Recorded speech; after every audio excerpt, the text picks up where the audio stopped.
My name is Linda Lilienfeld, and I've been a picture and film researcher for 40 years, and I specialized in science and history, and I work out of New York City and Washington, D.C., and this event at Duke is now in our 6th year. This event is one of the top events we've ever done because at Duke, you have a Center for Documentary Studies as well as the Nicholas School, and they actually spearheaded a very high-level panel of policy people as well as the filmmaker himself who made DamNation.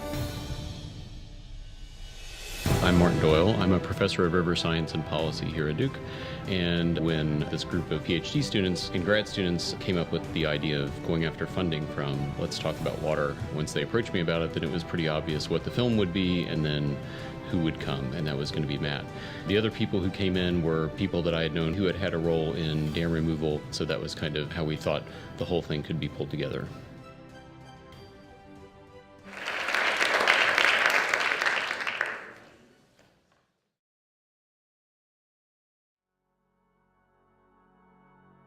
I don't think FDR ever saw a dam that he didn't think should be built. It just really seemed like a great idea coming out of the Great Depression. Like all constructed things, dams have a finite lifetime.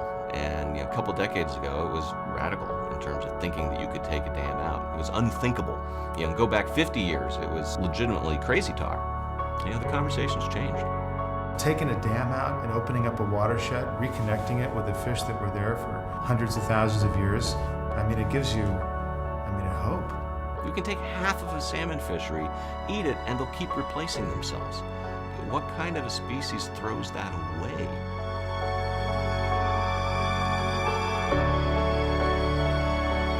We, as a country right now, are infatuated with tearing things down. Some people seem to have forgotten that before the era of dam construction, the endless cycle of withering droughts and violent floods constantly plagued our watersheds. You're asking some nasty questions when you ask about a free-flowing Snake River. It'd be a lot of teardrops of joy to see that river running again.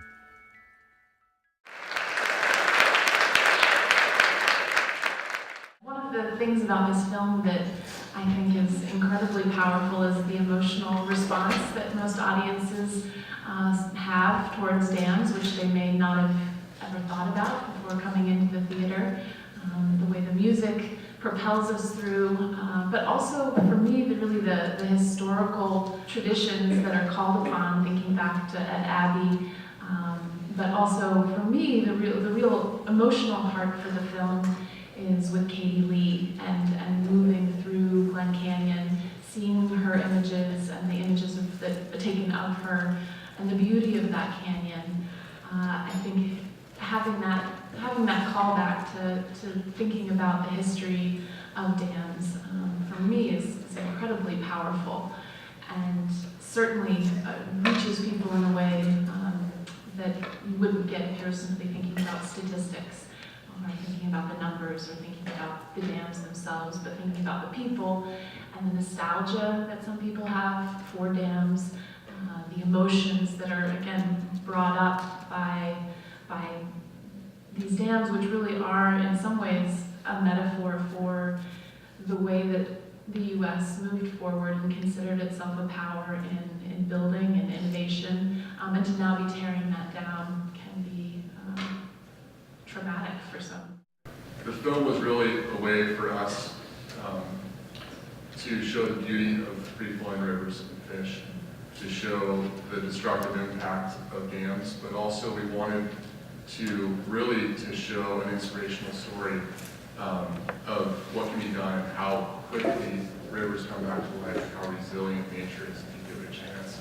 I think the role of a documentary, a good documentary, like we just saw this evening, can be summed up in 4 words. They tell a story.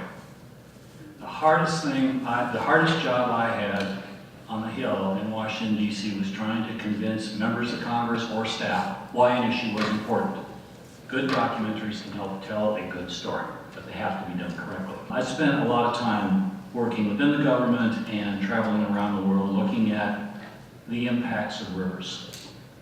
Rivers have a tremendously important role in all of our lives, whether it's looking at it like many of the Native Americans in the film attributed it to, it's part of their spirit, it's part of their culture, we can't understand the importance of that water flowing through their blood, or that fish, and what it means to do a first salmon ceremony. We can only grasp at what that means and how powerful that is to them. The rivers play an incredibly important role.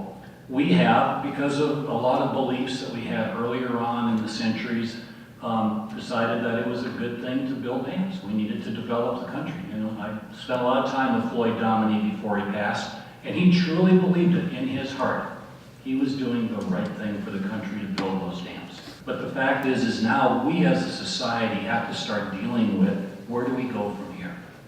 I see a tremendous opportunity. I don't see every dam coming down, but I see across the country and across the world actually this dialogue starting up of looking at which of these dams are relevant to maintain and put the money into to rehabilitate and to maintain for the future, and which of them now are at a spot where it might be time to say they're not worth the safety risk anymore. We as an agency only do what missions and authorities allow us to do. The Army Corps of Engineers essentially has 3 missions. It's navigation, flood damage reduction, and ecosystem restoration, which we've only had since 1990. When we study complex water problems, of which there are millions, we have to make a public interest determination about what that solution might look like. It could have a myriad of forms. The problem with things like a documentary or anybody who comes to me about something they want as an outcome is you have to back up and layer back and ask the question we're really trying to ask. What's the situation we're trying to frame, and what are the potential outcomes that might be a part of that? Dam removal might be one of them. If you're talking about free-flowing rivers, that's a great thing to talk about. But don't forget about the benefits you're being provided every day by those dams that you have no idea about. Do I think dam removal will happen over time? Sure. Do I think that you can really prioritize it in a very systematic optimization way? Absolutely not. I think what really has to happen, and we do this as part of our business, we don't really actually talk about it, is we look at our facilities. We every year have to plan and try and budget within your limited tax dollars what kind of operations and maintenance activities we can do at those facilities to make sure they're safe, make sure they're producing the benefits they were intended to produce. As they get to that tipping point where we have to do major rehabilitation or major investments to make them safe, or the benefits that they're producing are becoming marginal, that's when dam removal becomes part of that array.